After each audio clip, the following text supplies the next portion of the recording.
আজকের আমি বানাবো পনির কাটলেট। পনির কাটলেট বানানোর জন্য আমি নিয়ে নিয়েছি পনির, কাঁচা লঙ্কা, ধনেপাতা, আদা বেটে নিয়েছি।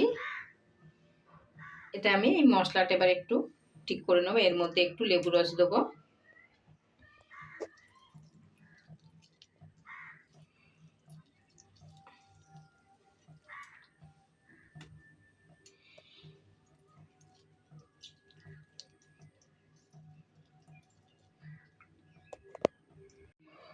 লেবু রস দিয়েছি। এবার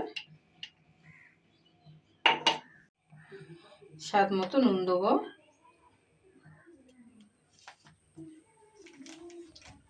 গোলমরিচের গুঁড়ো দেবো।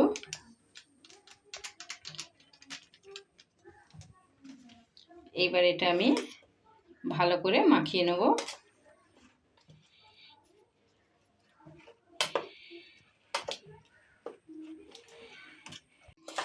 আমি এটা ভালো করে মাখিয়ে নিয়েছি। এইবার আমি পনিরগুলো আমি এভাবে কেটে নিয়েছি। এবার পনিরের মধ্যে এটা আমি মাখিয়ে রাখবো। ভালো করে দু সাইড আমি পনিরে এটা মাখিয়ে রাখবো। এইভাবে আমি পুরোটা দু পিঠ মাখিয়ে নিয়েছি। মাখিয়ে নিয়ে আমি এখন এটা 1 ঘন্টা রেস্টে রেখে দেবো।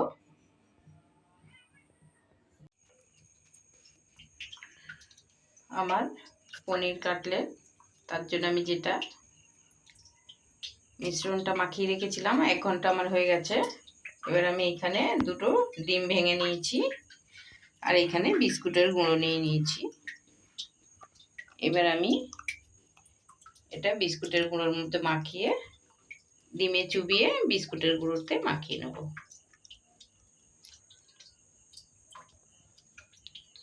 এইভাবে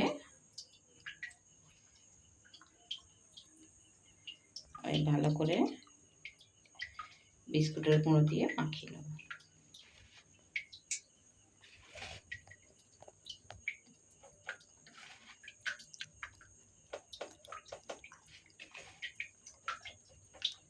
সবগুলো আমি এইভাবে বানিয়ে নেব, হালকা হাতে চেপে চেপে।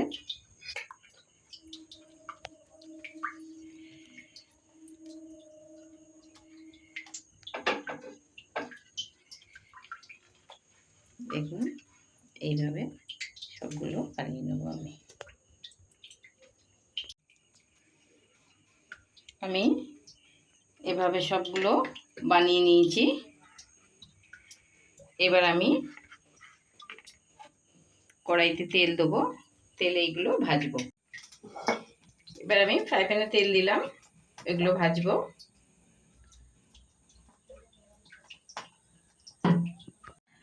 তেল গরম হয়ে গেছে। এবার আমি ফ্রাইগুলো তেলেতে দেবো।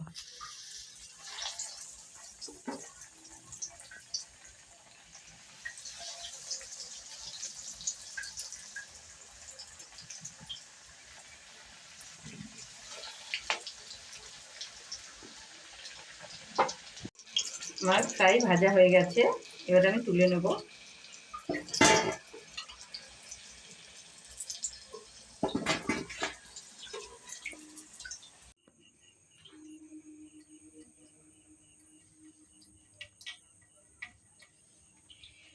আমার পনির কাটলেট বানানো রেডি হয়ে গেছে।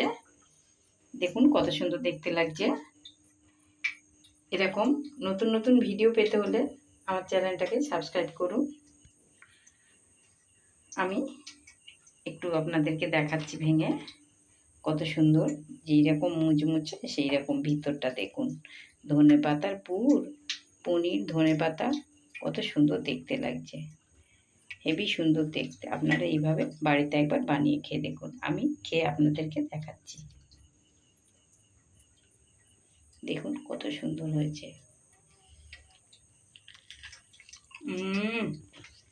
দারুণ হয়েছে।